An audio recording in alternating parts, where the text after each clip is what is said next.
بسم اللہ الرحمن الرحیم۔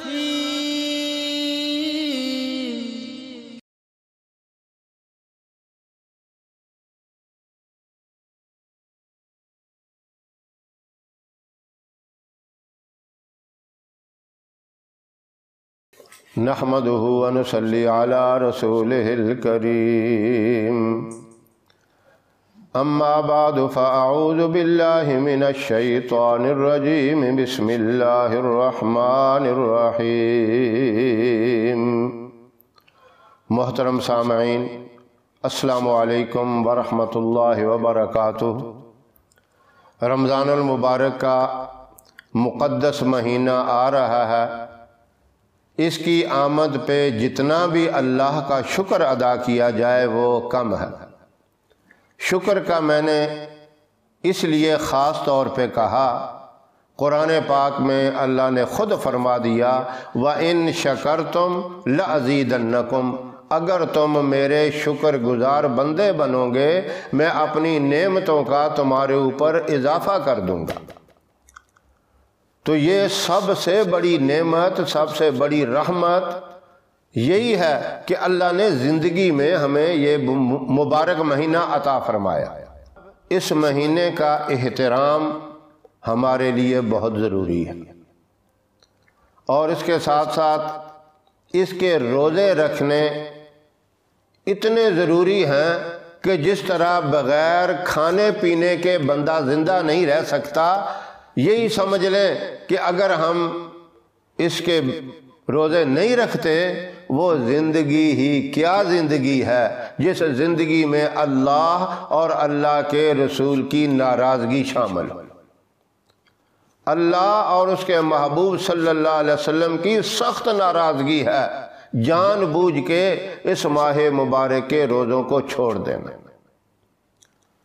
ایک ایک روزے کی اتنی بڑی فضیلت ہے کہ اگر اس مبارک مہینے کا ایک روزہ جان بوجھ کے چھوڑ دیا، وہ بندہ ساری زندگی مرتے دم تک بھی روزے رکھتا رہے، اس ایک روزے کا کفارہ ادا نہیں ہو سکتا۔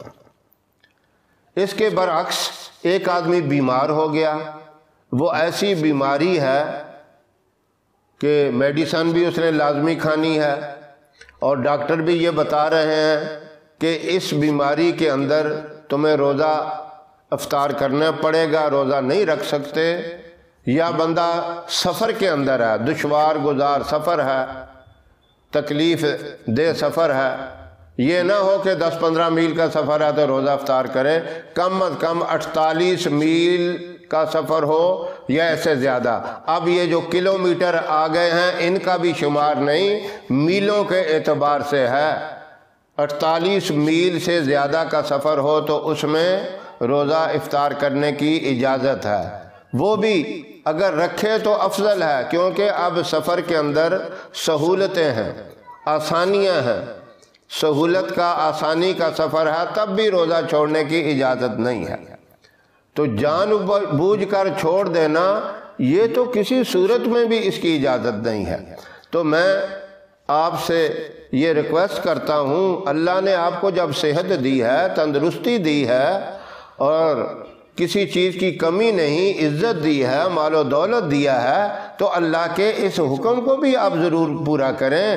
اس عظیم و شان حکم کو آپ نہ چھوڑیں، کیونکہ اللہ نے قرآن کریم میں فرمایا کہ روزے ہم نے اپنے محبوب کی امت پہ فرض کیے ہیں، جس طرح پہلے لوگوں پہ فرض کیے تھے، اسی طرح روزے تو دوسرے نبیوں کی امتوں پر تھے۔ جس طرح ماہ رمضان المبارک کا بابرکت یہ مہینہ امت محمدیہ کو ملا، ایسے کسی دوسری نبی کی امت کو نہیں ملا۔ یہ اتنی فضیلت والا مہینہ ہے کہ اس کا ایک ایک لمحہ، ایک ایک منٹ، ایک ایک گھڑی اللہ کے ہاں بہت ہی عظمت والی ہے۔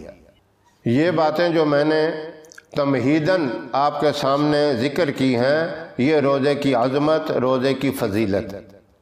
اب اتنی بڑی عظمت والی چیز، اتنی بڑی فضیلت والی چیز کو بندہ کوئی اہمیت ہی نہ دے، اس کو چھوڑ دے، تو کتنی بڑی محرومی کی بات ہے۔ اللہ کی طرف سے بہت بڑا وہ بندہ مجرم ہوتا ہے جو اتنے بڑے حکم کو چھوڑ دے۔ اب اس کی میں آپ کو ایک مثال دیتا ہوں جو حدیث میں آئی ہے، عام مثال نہیں ہے۔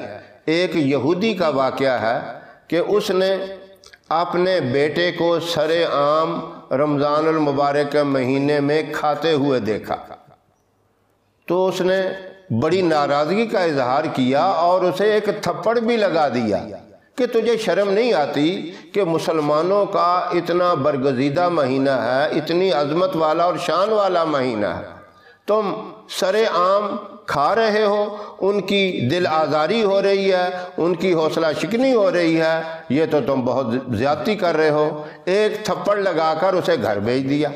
اب وقت گزرتا گیا، وہ بندہ جو یہودی تھا جس نے اپنے بیٹے کو تھپڑ لگایا، کچھ عرصے کے بعد فوت ہو گیا۔ کسی اللہ والے نے خواب کے اندر دیکھا وہ تو جنت میں پھر رہا ہے۔ اسے پوچھا، تو یہودی تھا، ساری زندگی تو کفر پہ رہا اور تیری موت بھی اسی حالت میں آئی، تو جنت میں کیسے آ گیا؟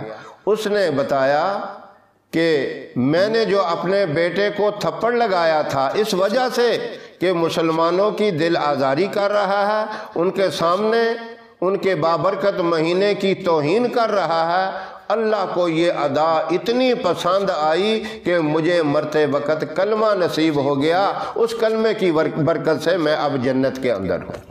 اب اس بات سے آپ اندازہ لگائیں، ایک یہودی جس کے دل میں اس مہینے کا احترام آیا، اللہ نے اسے کتنی بڑی دولت سے نوازا، کلمے کی دولت اسے نصیب ہو گئی، اور ساری زندگی اس کی جو آخرت کی زندگی ہے وہ جہنم سے بچ کر جنت کے اندر اللہ نے اسے داخل فرما دیا۔ اب جو مسلمان ہو کر حضور اکرم صلی اللہ علیہ وسلم کا امتی ہو کر اللہ کے اوپر مکمل یقین اور ایمان رکھنے والا اس روزے کو رکھے گا بھی، اس کا احترام بھی کرے گا، اس کا کتنا بڑا انعام ہوگا۔ اس کا سب سے بڑا انعام نبی کریم صلی اللہ علیہ وسلم نے فرمایا کہ جنت کے دروازوں میں سے ایک دروازے کا نام ہے باب الریان، سارے روزے دار اس دروازے سے جنت میں داخل ہوں گے۔ جب روزے دار داخل ہو جائیں گے، رمضان المبارک کا احترام کرنے والے، اس کا روزہ رکھنے والے، اس کی فضیلت اور عظمت کو سمجھنے والے جب جنت میں داخل ہو جائیں گے اس دروازے کو بند کر دیا جائے گا۔ کتنا بڑا یہ انعام ہے۔ میری تمام سامعین سے یہی درخواست ہے، یہ بابرکت جو مہینہ آنے والا ہے ابھی سے نیت کر لیں، تیاری کر لیں کہ ہم اس کے پورے روزے جو بھی اللہ نے دے دیے 29 یا 30 یہ سارے رکھیں گے۔ ان روزوں کے اندر ہم قرآن پاک کی تلاوت بھی کثرت سے کریں گے، دعائیں بھی مانگیں گے، اور اللہ پاک ہمارے اوپر اپنی رحمت والا معاملہ فرمائیں گے۔ اللہ مجھے بھی اور تمام سامعین کو عمل کی توفیق عطا فرمائیں۔ ہماری ویڈیو آپ کو پسند آئے اسے لائک کریں، شیئر کریں، اور ہمارے چینل کو سبسکرائب ضرور کریں، اور ساتھ والے بیل آئیکن بٹن کو ضرور دبائیں تاکہ ہماری آنے والی ویڈیوز کی اپڈیٹ آپ تک آسانی سے پہنچ سکیں۔ اللہ آپ کا حامی و ناصر رہے۔ السلام علیکم ورحمۃ اللہ وبرکاتہ۔